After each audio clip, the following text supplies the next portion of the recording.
I suppose most men learn their wife is having an affair by arriving home at the wrong time, overhearing an imprudent conversation, or finding physical evidence like soiled panties. My enlightenment was different. My wife sent me an email. Actually, and didn't email me intentionally, although Freudians might say otherwise. My guess is that her email program automatically suggested my name as her intended addressee, and she clicked it without checking. That's certainly easy to do, especially if you're in a hurry. Whatever the case, I was bemused to receive a note from my wife of 18 years entitled, "About Yesterday." Since yesterday was a rather ordinary Wednesday, I wondered why and would write me an email about it. Opening the message, I found the following. "Darling, I just had to tell you again how wonderful yesterday afternoon was. You made me feel things I hadn't felt in years. I can't wait till next week. Your sexy lady." I had been at work all day Wednesday and, as far as I knew, so hadn't. We hadn't even spoken on the phone that afternoon, although I did recall her being unusually cheerful when she got home that evening. Furthermore, sexy lady is not one of the terms of endearment I use within. The ugly explanation I leapt to seemed inescapable, and my first thought was to confront her that evening and demand an explanation or, more likely, a confession. But I am a logical and methodical person. It took no great imagination to suppose that she might deny the implications of the errant email, make up some alternative explanation, or simply pass the whole thing off as a joke. What could I say then? Moreover, my fruitless accusation would put her on alert, and any chance I might have of uncovering the truth would almost certainly be lost. After further consideration, I decided to adopt a wait-and-see approach. First, it would be interesting, even amusing, to see if and realized her mistake and would initiate an explanation on her own. If not, I had been put on alert and had been given a schedule for her next assignation. That was information I intended to put to good use. And sells real estate, so her hours tend to be irregular.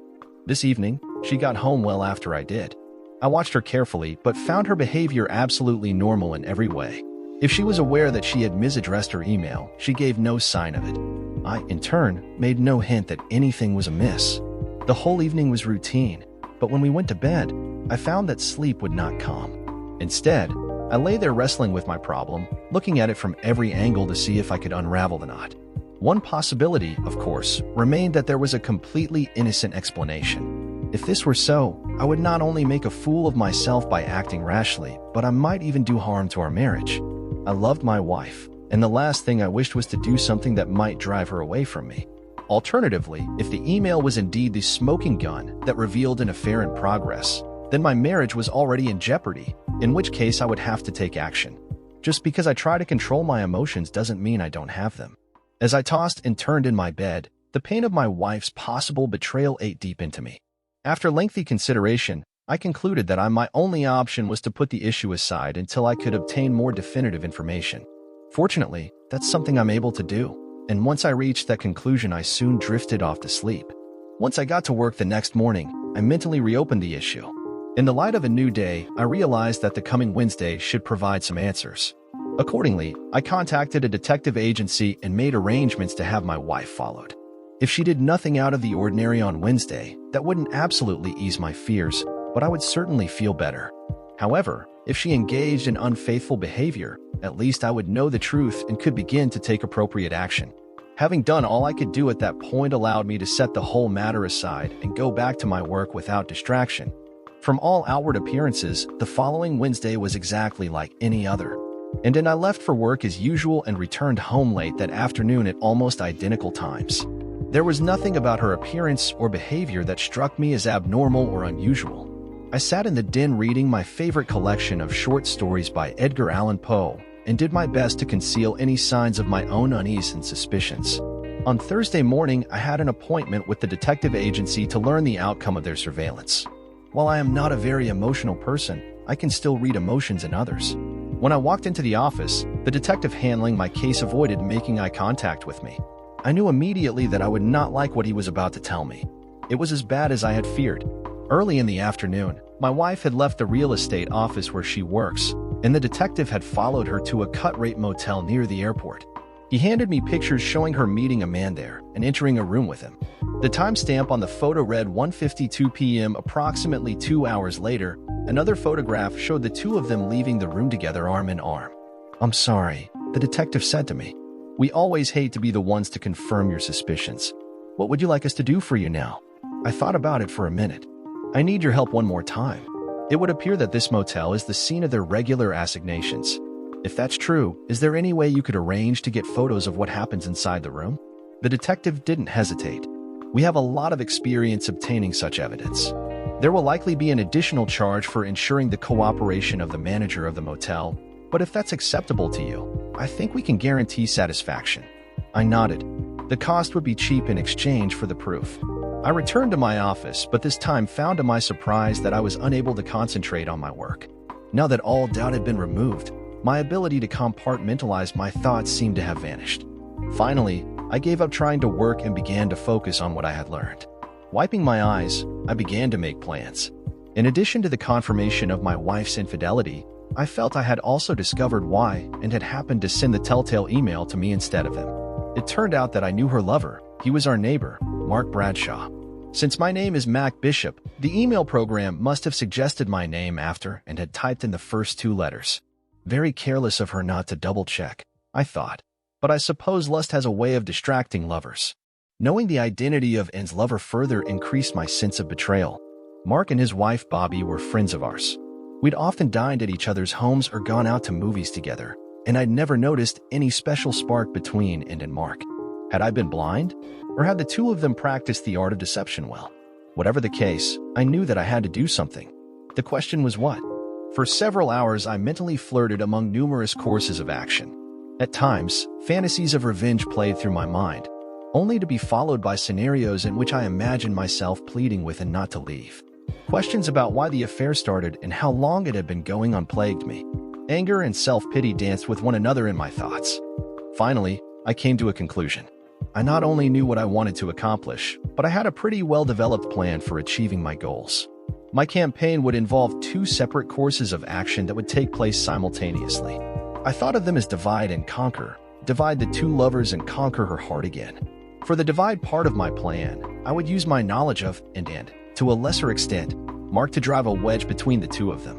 With any luck, I could thwart their relationship until they decided to call it quits on their own. The second part would involve an all-out campaign to win back N's affection by becoming the perfect husband. At the same time that I was showing her the downside of her relationship with Mark, I hoped to show her the benefits of resuming her relationship with me. I made extensive notes for myself, listing possible actions for each part of my campaign, planning their timing and working through the interdependencies so that each would complement the other. When I had finished, I saw that the essential element for both was the need to pretend total ignorance of their relationship and to keep them unaware of my knowledge. Obviously, this would require a lot of restraint on my part, but I felt that I could do this. I'm good at not showing emotion. I decided not to initiate my campaign until after the next report from the detective agency, but there were steps I could take in the interim to prepare. First, I purchased a recording system for our home phones, along with a voice-activated recording device which I concealed in its car. Tapping our home phone covered that channel of communication, and while I couldn't tap her cell phone, I felt that the car was the most likely place for her to make cell phone calls to Mark. I didn't worry about her calling him from work. The agency had an open plan office, so I reasoned that she wouldn't be likely to hold a conversation with her lover in a place where she could so easily be overheard. My next step was to make changes to N's email. Her home computer was already set up to access her work email account. She'd password protected her system, but I knew where she kept a list of her passwords, and it didn't take me long to gain access. I quickly arranged for a copy of any messages she sent or received to be forwarded automatically to my account. Once I had access to her email, I soon learned that their affair had apparently been going on only a month or so. That suggested they were still in the honeymoon stage of their relationship. My challenge was to engineer an early end to the honeymoon. Having completed the preliminary work, all I had to do was wait until the detective agency produced photographs of their next liaison. In addition to stills, they surprised me by delivering video and audio as well. It wasn't a pleasant surprise. I had steeled myself to see them having sex. What I had not expected were the displays of affection and, dare I say it, love between them. The depth of their intimacy cut deep. It made me wonder if my plan had any real chance to succeed. But I finally decided I had nothing to lose and everything to gain, and so I recommitted myself to the course of action I had planned. My wife is not a patient person, and she doesn't handle disappointment well. I hoped to use that weakness against her to disturb the relationship she had developed with Mark. At the same time, She is very much a romantic, and I felt that might be the path for the other part of my plan. Having a copy of all her emails gave me a decided advantage when it came to planning my program of interference. Their next exchange gave me everything I needed to commence the divide part of my plan. And are we still on for Wednesday? Mark, absolutely. Same time, same place. Can't wait.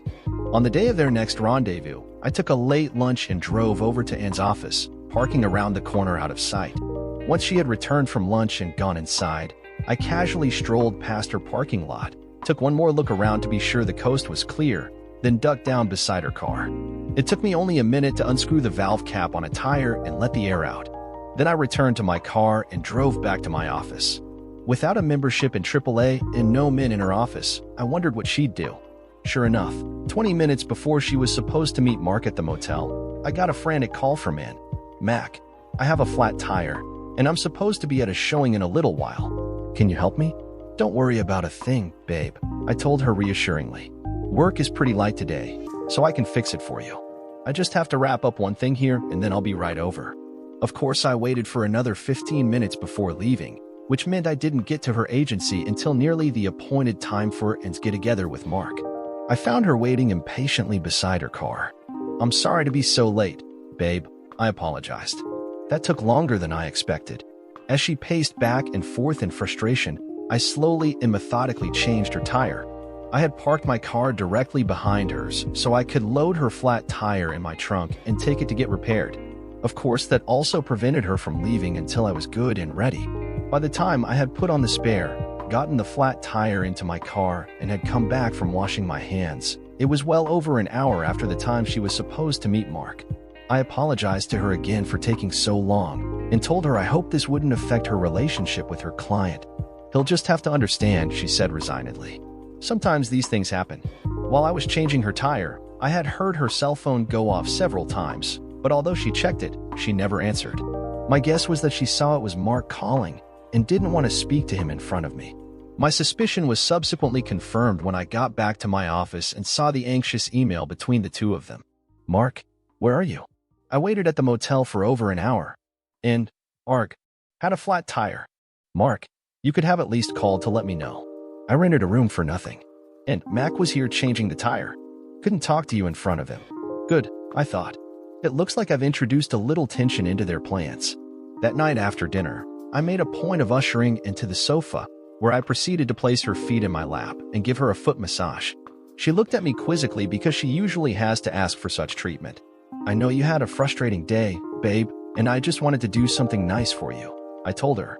She looked at me to see if I was implying anything more, but when I continued to smile and work on her feet, she relaxed onto the sofa. Soon I saw a look of pleasure cross her face, and as I continued massaging, her little groans of pleasure were sweet music to my ears. Not wanting to be too obvious, I waited the rest of the week before my next action. Then on Monday, I had a large floral arrangement delivered to her office with a card that read, "To the best wife a man could have." If she felt any twinge of conscience at the irony of my card, she concealed it well. But she did thank me profusely when she got home that night, and told me how impressed the other women in the office had been. But what's the occasion? She asked.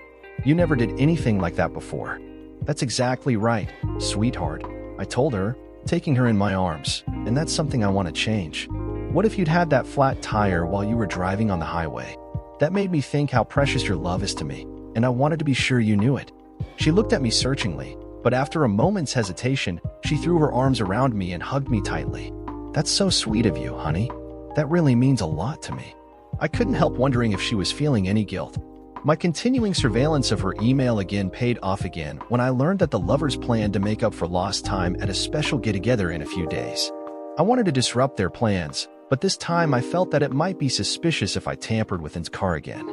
Accordingly, I let her go off to her rendezvous without interference. However, I made it a point to follow, staying well back to avoid being spotted. While she was entering the room Mark had reserved, I pulled around in back of the motel and entered through a side door. The motel was downscale enough that there were no security cameras to record my pulling the fire alarm in the corridor. I had already driven off before the fire department arrived, but I waited down the street long enough to watch the guests being herded to safety out in the parking lot. I didn't spot Anne and Mark, but I knew they had to be in the throng, probably mad as wet hens. Back at the safety of my office, I watched with glee as the emails flew between the two frustrated lovers. And what a cock-up. I'm so mad I could scream. Mark, I'm sorry, but it wasn't my fault. And next time, book some place that's not a fire trap. That's my end, I thought to myself. When she got home from work, I could see that she was still seething. But that changed to surprise when she noticed that the dinner table was set with linen napkins and our fine china. And when she smelled her favorite dish simmering on the stove, she looked at me with mock disbelief. Who are you, and what have you done with my husband? She asked with a big smile on her face. It's nothing, I said modestly. I called your office about something this afternoon, and when they told me you had an afternoon meeting with a client that ran late, I figured the last thing you'd want to do would be to come home and cook. I saw a fleeting look of fear pass over her face, but she recovered well and threw her arms around my neck. That is so thoughtful of you, honey, she said. You treat me so well. After dinner, I made a big point of refusing to let her help with the dishes. She gave me a look of gratitude as I ushered her to the den and turned on her favorite TV program. I felt her eyes follow me as I returned to the kitchen, and I decided that the conquer part of my campaign was moving ahead nicely. Whatever reservations I might be beginning to have about her affair, the next email I intercepted to her from Mark made clear that he was not to be deterred by any temporary setbacks. He wanted another taste of my wife's sweet glory hole, and he intended to up the ante to get it. Mark, okay, no more cut-rate motels, sexy lady. This time I've booked a room at the Hyatt. Finally, we can spend some quality time together. And that sounds much better. See you there at the regular time. As I read their email exchange, I cursed Mark's persistence and rude willingness to continue with their interlude. This would call for different measures.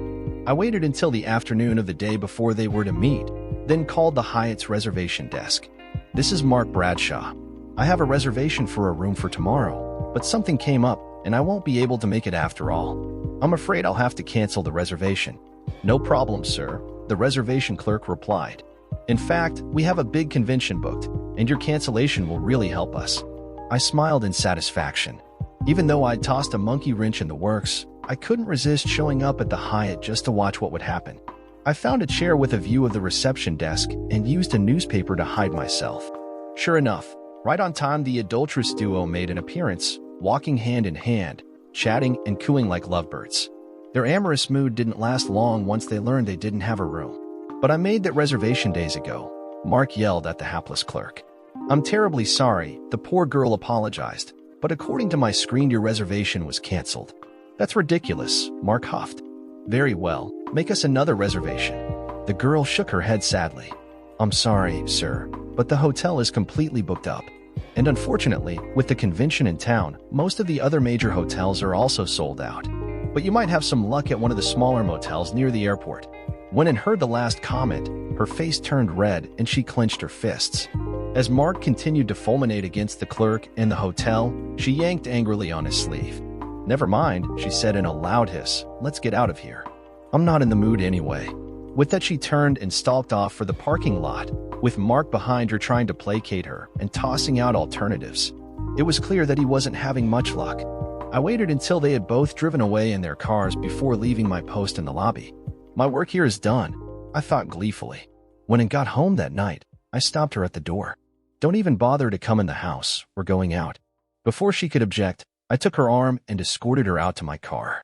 After holding the door for her, I went around to my side and began to drive. What is all this? She asked. Where are we going? I thought you might enjoy a little surprise tonight, I told her with a smile. With that, I turned on the car radio to some soft mood music and proceeded to drive in silence. She watched me curiously, trying to guess what I had in store for her. She became obviously uneasy when she saw me pull into the parking lot of the Hyatt. Why are we coming here? She asked nervously. You'll see, I told her with a wink. Once inside the hotel elevator, I pushed the button for the top floor, and we soon emerged into the Hyatt's rooftop restaurant and their signature rotating dome. When I reached the maitre d' station and gave him my name, he checked his reservation list. Ah, there you are, right on time, he said. With that he led us to a table on the outer rim where we could look out over the lights of the city. Why did you pick this place? And asked suspiciously. No special reason, I told her untruthfully. I just thought it would make a pretty setting for my pretty wife. She smiled tensely at my compliment. But how did you manage to get a table for us? I heard there was a big convention in town. Oh, that was no problem, I said carelessly. I just called today for a reservation and didn't react to my comment, but I knew my success stood in sharp counterpoint to Mark's fiasco this afternoon. Actually, I had made my reservation as soon as I learned of their plans for a rendezvous. I've taken the liberty of ordering for you, I continued. I hope you don't mind. She told me she was grateful for my thoughtfulness and began to relax. She was even more gratified when the waiter brought out an ice bucket holding a bottle of champagne. After we drank several toasts that I made to her, she got really relaxed. And when the server brought out oysters on the half shell for the next course, she was delighted. I'm not a big fan of oysters, but loves them. For the main course, the waiter brought out a salmon niçoise salad with black olive vinaigrette dressing, and was suitably impressed. I would have guessed you'd order something heavy, like a big steak, she said with a smile. This is perfect. I know you like salads, babe, I told her. Besides, we don't want to get too full. She looked at me inquiringly, but I said nothing more. For dessert, the waiter brought out 2 bowls of fresh raspberries with a dollop of whipped cream on top, accompanied by liqueur glasses filled with Grand Marnier. It was the perfect ending, and I loved it all. As we drove home, and released her seatbelt and snuggled up against me, it appeared that the alcohol and the oysters were having the desired effect. Besides, I felt that she had to be frustrated and horny after the failures of her most recent trysts. When we got home, I steered her straight up the stairs to our bedroom. Why don't you slip into your nightgown? I suggested, while I attend to other matters. When she turned toward her closet, I darted down the hall to the guest bedroom to make sure everything was ready. When I returned, I was pleased to see that she had chosen a sheer black gown that simultaneously hid and revealed the curves of her body. I led her down the hall to the guest bedroom, which was now glowing with scented candles placed strategically around the turned-down bed. As she stood gazing in wonder at my arrangements, I came up behind her and slipped a sleep mask over her eyes. Touch and smell will be the only senses you'll need tonight, I told her as I led her over to the bed and slipped off her gown. Then I stretched her out on the fresh linen sheet. Smell this, I said, waving a bottle of almond-scented oil under her nose. Then I poured a small quantity into my hands to warm it and began to rub it onto her feet. She groaned with pleasure as I gave her an abbreviated foot massage, which further moved up to her entire body and ended with me getting intimate with her. Rousing myself, I pulled the sleep mask off of her face. Her eyes were closed. She had either passed out or collapsed from exhaustion. Taking a deep breath, I picked her up, carried her back to our bedroom, and placed her on our bed. Then I covered her with the sheet, and she quickly dropped off to sleep. I gave myself a quick sponge bath in the sink before returning to the bed. As I fell asleep, I was quite pleased at the way the evening had gone. Normally, and I are on different schedules when we get up for work, but the next morning she made a special point of rising early. When I went downstairs, I found that she had already made coffee and fixed breakfast for me. When I looked at her, her eyes were sparkling. Thank you, baby. Last night was really something special for me, she told me fervently. I'm so glad you liked it, I replied. I know I'll remember that for a long, long time. She beamed at me. I felt that I was making real progress with but later that day I intercepted an email exchange that let me know Mark was still trying to get together with her. Mark, I'm so sorry for what happened at the Hyatt yesterday. I still don't know how they managed to lose my reservation. And I don't know, Mark, maybe it just wasn't meant to be. Mark, don't say that, sexy lady. Let me make it up to you. Is there any chance you could get away on Saturday? Bobby is going out of town and we can spend the day at our lake house. No reservation mix-ups, no fire alarms, just some hot loving. And Mac always plays golf on Saturday. I could probably get away while he's on the course.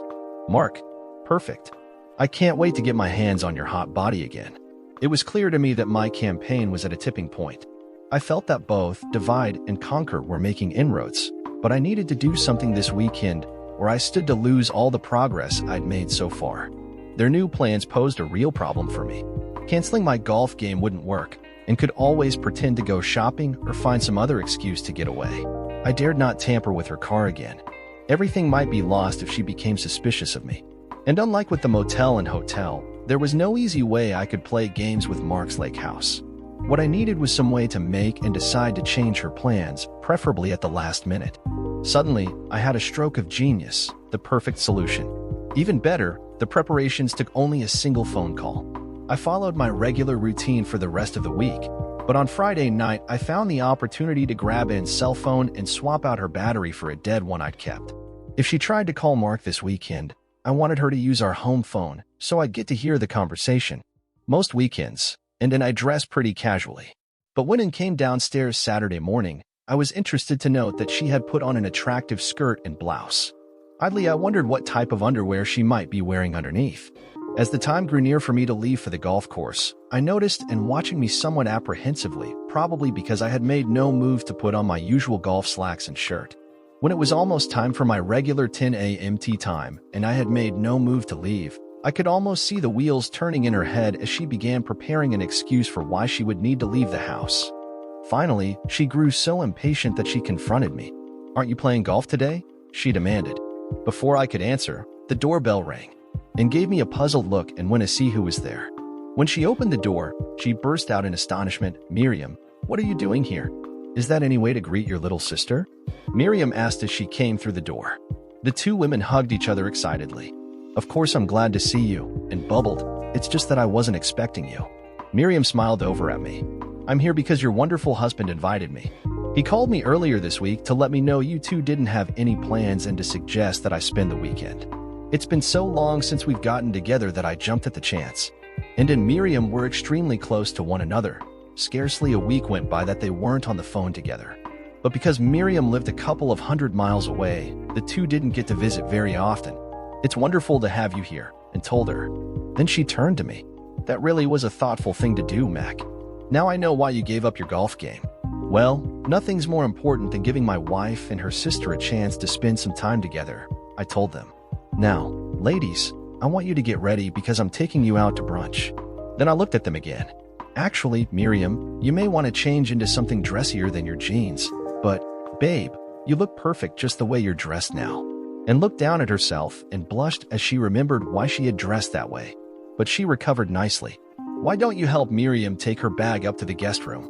While she's changing, I'm just going to make a quick phone call." I watched her walk down the hall, only to hear muted cursing a minute later. She walked back out holding her unresponsive cell phone. "The damn battery has gone dead," she said angrily. "Oh, dear, that's too bad," I sympathized. "But you can use our home phone," I said, pointing to the wall unit in the kitchen. "Never mind," she said hastily. "The call wasn't that important anyway. Now, where are we going to brunch?" I spent the rest of the weekend doing one activity after another with the two sisters, trying to ensure that they had a great time. I know that when Miriam was preparing to leave Sunday afternoon, she made a special point of giving me a big hug and thanking me. "You've got a special one here," she told, "and make sure you take good care of him." I thought I saw and winced slightly before she smiled and put her arm around me. "I will," she promised. I was pretty sure that and would find time during the weekend to call Mark, but I wasn't worried. If the call was made on our home phone, I'd have a recording of it. After and went to bed Sunday night, I was able to check the recording device. Sure enough, it had captured a call she made to him early Sunday morning. "And, Mark, it's me. And, Mark, where the hell have you been? You didn't show up on Saturday, and every time I tried to call you, your cell phone went straight to voicemail. And, I'm so sorry, but I couldn't help it. My sister came into town unexpectedly on Saturday morning, and then my phone battery went dead. I couldn't find a chance to call you in private before now. Mark, couldn't you have gotten away Saturday afternoon?" And, "I couldn't, Mark. Mac took us all over town doing things Saturday." "Mark, well, what about today?" "And, my sister's here for the weekend. I just can't walk out on her. I haven't seen her in months." "Mark, well, I felt pretty damn silly sitting at the lake house with my tool in my hand all day, waiting on you. And, don't you ever think about anything except your tool?" "Mark, fine. I guess I know where I stand in importance to you. And, let's not fight about this. Listen, I have to go. I don't want Mac walking in on me." Their conversation delighted me. It sounded like their frustrations were about to boil over, and I felt that I had dealt their relationship a serious blow. I could only hope that it was enough. Eavesdropping on their email on Monday, I found confirmation of my assessment. "Mark, are we still going to get together this week?" And, "I don't think so, Mark. This whole thing is getting to be too much of a hassle, and it's starting to get to me. Besides, Mac has been really sweet to me lately, and I'm feeling pretty guilty about running around behind his back. I think we need to end this now. Mark, don't say that. And at least one more time. And no, I mean it. It's over. Mark, well, I can't say I'm not disappointed. You're still one sexy lady, but I understand what you're saying. Maybe it's for the best. I don't want to lose Bobby either, but I hope we can still be friends. And sure, we'll stay friends, just not friends with benefits. Success. I had managed to insert enough problems into their relationship to cause it to collapse, just as I'd hoped. Now the only thing left for me was to complete the second half of my plan. When I got home that evening, she was moody and distracted. Once or twice I even thought I saw tears in her eyes. I didn't want to intrude, but I felt I shouldn't ignore her behavior entirely. "Are you okay, babe?" I asked solicitously. "You seem to be sort of down tonight. Did you have a problem at work?" "Oh, it's nothing," she said, not looking at me. "I guess I'm just in a blue mood. It's probably hormones or something like that." I nodded and gave her some space for the rest of the evening. But inwardly, I was gloating because I was certain she was mourning the end of her relationship with Mark. Even though it had been her decision to halt the affair, I knew that and invest a lot of emotions in any relationship and can't let one go without some sense of loss. I actually found her mood reassuring. She wouldn't have felt so blue if she hadn't decided to end things. But I couldn't help thinking that Mark was unlikely to have a similar reaction.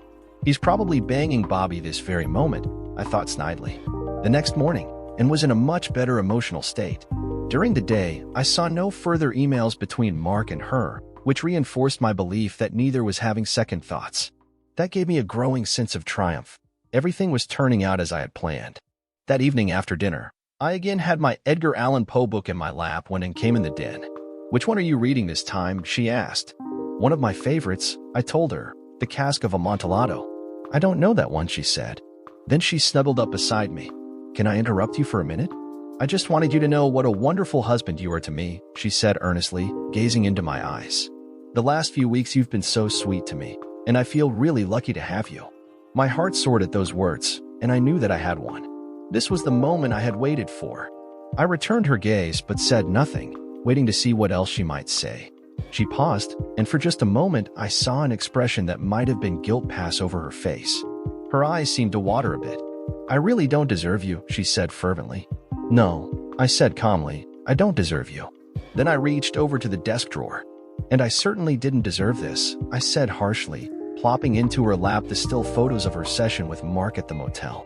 At first, she looked at me in confusion because of the change in my tone of voice, and then she had trouble comprehending what I had given her. But when she focused on the stills and recognized what they depicted, she began to wail, "Oh my God. No, no." I reached back again and handed her a copy of the divorce petition that my attorney had filed earlier in the day. When she realized what I had given her, she gasped, "But I thought you and I mean, isn't there some way?" Coldly, I interrupted her, handing her another set of papers. "And in case you're wondering about Mark, here's a copy of the email I sent to Bobby this evening with a copy of the detective's report attached. Underneath that, you'll find a similar email I sent to your sister Miriam explaining why I'm divorcing you." She moaned in anguish and began to sob again. "I just don't understand. You were so loving and caring all these weeks. I can't believe you'd do such a cruel thing now. Didn't all that mean anything?" "My dear," I said evenly, "when you embarked on your sordid little affair, you ended all the love I felt for you. So I've spent the last few weeks working to end your relationship with Mark. As for the way I treated you, well, I wanted to make sure you'd know how much you'd lost when you betrayed me. My goal was to take away from you the same things you'd taken from me, and as best I can tell, my plan has worked perfectly," and collapsed on the sofa, sobbing piteously. Before I walked away, I reached over and set the book of Poe short stories I'd been reading on top of the other documents I'd given her. The text was still open to The Cask of Amontillado, and I'd used a highlighter to mark the passage containing the Montresor family motto for her to see. "No one dishonors me with impunity." Dear listener, if you have reached this far, please click on the subscribe button. It will be a great help.